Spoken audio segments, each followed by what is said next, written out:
घूमते घूमते एक आदमी जंगली लोगों के बीच फंस जाता है। जंगली लोगों से बचने के लिए उसे एक गेम खेलना होगा। उसके सामने 5 ग्लासेस हैं। जंगली लोग पहले ग्लास के नीचे एक पत्थर रख देते हैं। अब वो इन्हें घुमाएंगे। उसे बताना है कि पत्थर यानी रॉक कौन से ग्लास के नीचे रखा है। आप भी ध्यान से देखिए।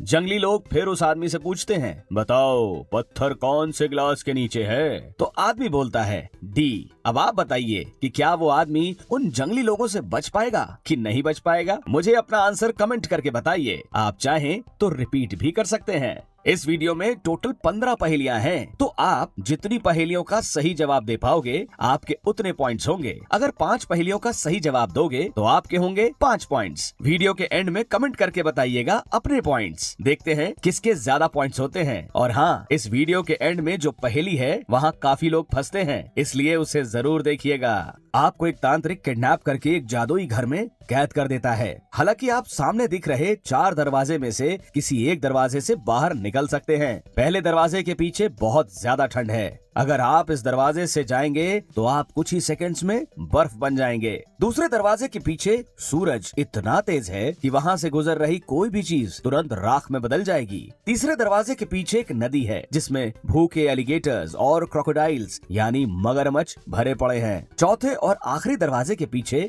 जहरीली गैस है जिसमें आपका दम घुट जाएगा। क्या कोई तरीका है जिससे आप तांत्रिक के कैद से आजाद हो पाएंगे? आपके पास 10 सेकंड्स होंगे पता लगाने के लिए।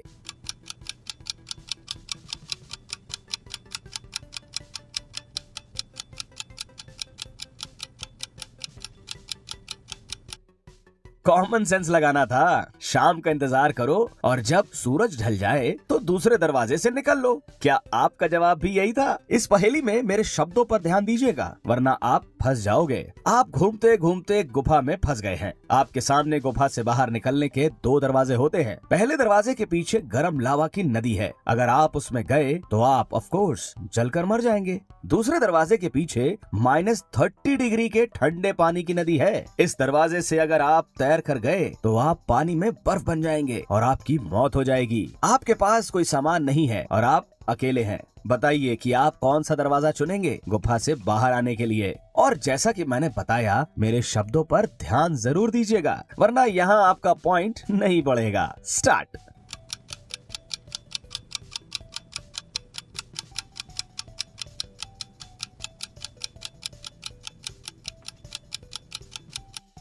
चलिए आंसर देखते हैं। नदी का पानी -30 डिग्री सेल्सियस है, तो नदी तो जम चुकी होगी। आप उस पर आराम से चलकर गुफा से बाहर निकल सकते हैं। सिंह साहब की डेथ हो जाती है। इन्वेस्टिगेशन के लिए पुलिस को बुलाते हैं। पुलिस आती है और घर के चारों सदस्यों से पूछताछ करती है। सिंह साहब की वाइफ बोलती है, मैं तो रूम साफ कर रही थी, मुझे कुछ भी नहीं पता है। उसका बेटा बोलता है, मेरे तो हाथ फ्रैक्चर है, मैं दिन भर बेड पर सोया हुआ था। गार्डनर बोलता है, मैं तो लंच कर रहा था साहब। और कुक बोलता है, मैं तो बाजार सब्जी लेने गया था, मुझे रात का खाना तो तैयार करना था। इन सब का इंटरव्यू लेने के बाद भी पुलिस को कोई सुराग नहीं मिलता है। ऑफिसर अगले दिन वापस आता है चारों से कुछ और पूछताछ करने के लिए, और इस बार वो समझ जाता है कि सिंह साहब का खूनी कौन है। पर कैसे? पुलिस को इस बार ऐसा कौन सा सुराग मिला? आपके पास 10 सेकंड्स होंगे पता लगाने के लिए। आप चाहें तो वीडियो थोड़ा पीछे करके देख सकते हैं।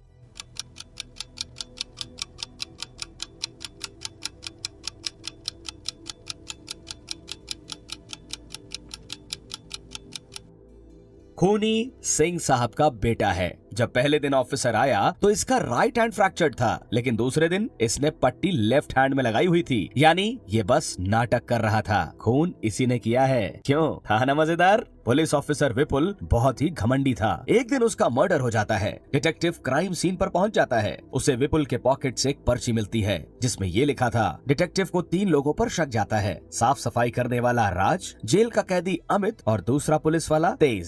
साफ सफाई वाला बताता है, मैं तो सफाई कर रहा था, इंस्पेक्टर विपुल मुझे हमेशा डांटते रहते थे, फिर भी मैंने कुछ नहीं किया है। जेल का कैदी बताता है, सबको जेल में डाल देता था, लेकिन मैंने मर्डर नहीं किया है। दूसरा ऑफिसर तेज कहता है, मैं तो चाय पीने बाहर गया था, मुझे कोई आइडिया नहीं है। डिटेक्टिव विपुल के पॉकेट से मिली पर्ची को वापस से देखता है और समझ जाता है कि खूनी कौन है। क्या आप बता सकते हैं खूनी कौन है?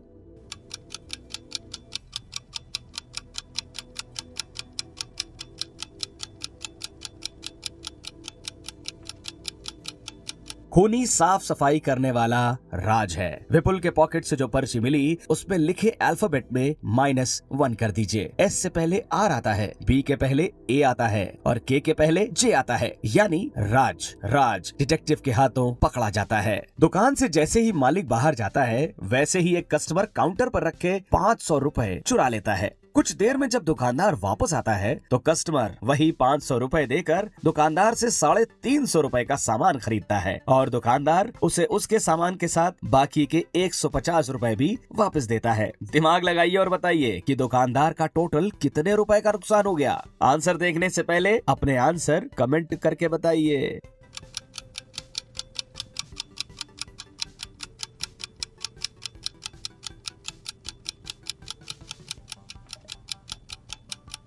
दुकानदार के 500 रुपए का ही नुकसान हुआ है। कैसे? कस्टमर ने 500 रुपए चुराए पर उसने 500 दुकानदार को वापस भी कर दिए, यानी टोटल नुकसान 500 रुपए का ही हुआ। 350 का सामान और 150 रुपए कैश। आपका यहाँ पॉइंट बढ़ा या कंफ्यूज हो गए? यहाँ एक आदमी को रास्ते में एक वॉलेट पड़ा मिलता है। उस वॉलेट पर एस लिखा होता है। वो आदमी उसी जगह पर एक नोट छोड़ देता है, ये लिख के कि जिसका भी ये वॉलेट है वो सेक्टर 8 में रोहित के घर आ जाए। अगले दिन उसके घर 4 लोग आते हैं और चारों कहते हैं कि वो पर्स उनका है। रोहित असली ओनर को पहचानने के लिए उनसे कुछ सवाल पूछता है। आप लोगों का नाम क्या है? पहला लड़का कहता है शुभम, दूसरा वैभव, तीसरा साकेत और चौथा श्याम। रोहित फिर दूसरा सवाल पूछता है, ये वॉलेट आपने कब खोया था? पहला आदमी कहता है दोपहर में घर जाते वक्त। दूसरा, जी दोपहर में स्टेशन जाते वक्त। तीसरा, दोपहर में जब दोस्त से मिलने गया था तब। और चौथा, शाम को जब मैं सब्जी लेने गया हुआ था। रोहित को अब भी 2 लोगों पर शक जाता है और वो एक सवाल पूछता है, वॉलेट कौन से कलर का था? पहला आदमी कहता है ग्रीन, दूसरा ब्राउन, तीसरा ब्राउन और चौथा भी ब्राउन ही कहता है। रोहित को अब समझ में आ जाता है कि बैग किसका है। क्या आप समझ पाए? आंसर देखने के पहले अपने आंसर कमेंट करके बताइए।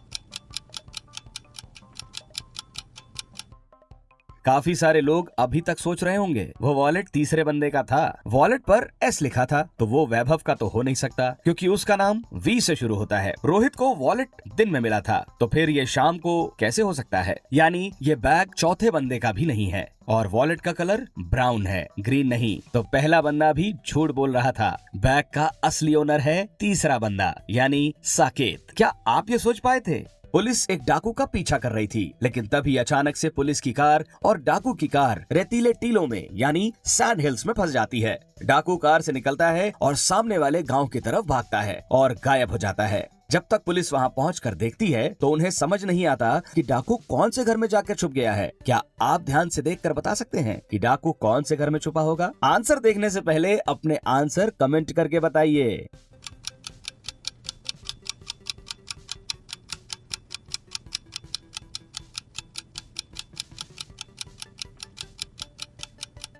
बाकी घरों में पैरों के निशान उस घर के गेट तक जा रहे हैं, लेकिन गेट तो बंद है। लेकिन अगर आप पैरों के निशान को ध्यान से देखेंगे तो घर डी के पैरों के निशान खिड़की की तरफ जा रहे हैं। मतलब डाकू जरूर इस खिड़की से घर के अंदर घुस गया होगा।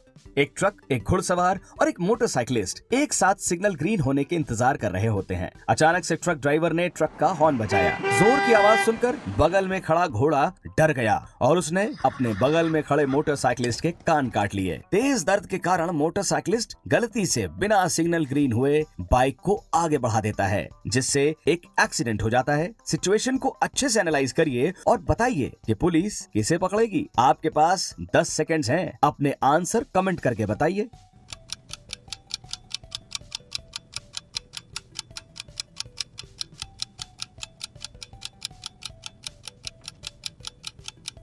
अगर आपने मोटरसाइकिलिस्ट सोचा तो आपका यहाँ 1 पॉइंट बढ़ेगा। मोटरसाइकिलिस्ट गिरफ्तार होगा क्योंकि ट्रक तो सिग्नल पर हॉर्न बजाएगी ही। घोड़े को पुलिस गिरफ्तार कर नहीं सकती, लेकिन मोटरसाइकिल वाले ने हेलमेट पहना होता तो उसका कान भी सही सलामत होता और एक्सीडेंट भी ना होता। था ना मजेदार? एक लेडी अपने स्कूटर पर बहुत लोगों को लिफ्ट दिया करती थी।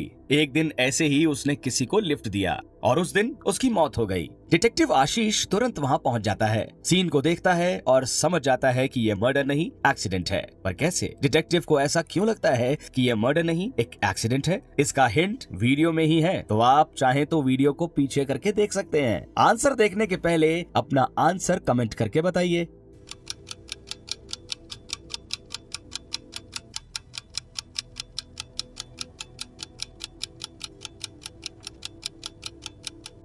रिडल सॉल्व कर पाए या अभी भी सोच ही रहे हो? अगर आप ध्यान से देखेंगे तो लड़की का दुपट्टा हमेशा हवा में लटकता रहता था। एक बार वो बाइक के चक्के में फंस गया और गर्दन टूटने की वजह से लड़की की मौत हो गई। अभी आगे वीडियो और भी गजब के रिडल्स बाकी हैं, पर उससे पहले अगर वीडियो को लाइक करना भूल गए तो लाइक चेक कर लो, क्योंकि लाइक करना जरूरी है यार। राहुल बैंक से पैसा निकाल कर घर जा रहा था, तभी पीछे से किसी ने उसको धक्का दिया और उसका सूटकेस छीन लिया। चोर सूटकेस को लेकर बैंक के अंदर चला गया। मुंह के बल गिरने की वजह से राहुल चोर का चेहरा नहीं देख पाया, लेकिन उसने चोर को बैंक के अंदर जाते हुए देख लिया था। वो तुरंत बैंक के अंदर गया और चोर को ढूंढने लगा। पैसों से भरा सूटकेस उसे दो औरतों के बीच में दिखा। क्या आप ये बता सकते हैं कि इन दोनों में से चोर कौन है? आपके पास है 10 सेकेंड्स। अपना आंसर कमेंट करके बताइए।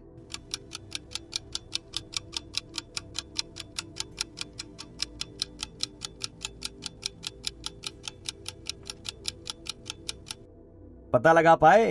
अगर ए ने चोरी की होती तो सूटकेस उसके राइट में होना चाहिए था, क्योंकि उसके लेफ्ट हैंड में प्लास्टर है, मतलब चोरी बी ने की है। क्या आप बता सकते हैं कि इस लेडी का हस्बैंड कौन है? तीनों फोटोज को गौर से देखिए और मेरे बताने से पहले अपना आंसर कमेंट कीजिए।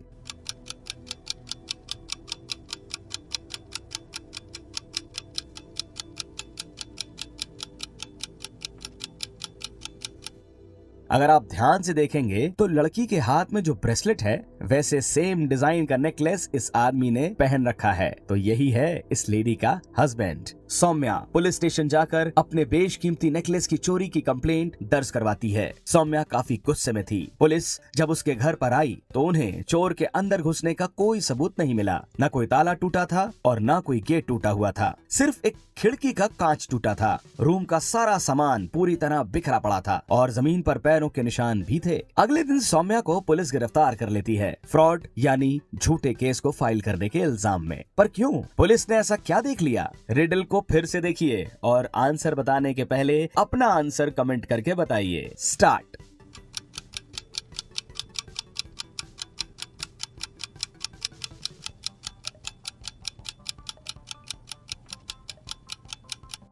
ओवर। पुलिस को विश्वास हुआ कि सौम्या झूठी है, क्योंकि रूम की खिड़की रूम के अंदर से तोड़ी गई थी। अगर वो बाहर से टूटी होती तो फर्श पर कांच बिखरे पड़े होते। इन तीनों रास्तों को ध्यान से देखिए और मुझे बताइए कि आप कौन सा रास्ता चुनेंगे। पहला रास्ता नुकीले बर्फ का है, दूसरा रास्ता गर्म लावा का है और तीसरा रास्ता जलते हुए कोयले यानी कोल का है। आंसर देखने से पहले अपने आंसर कमेंट करके बताइए।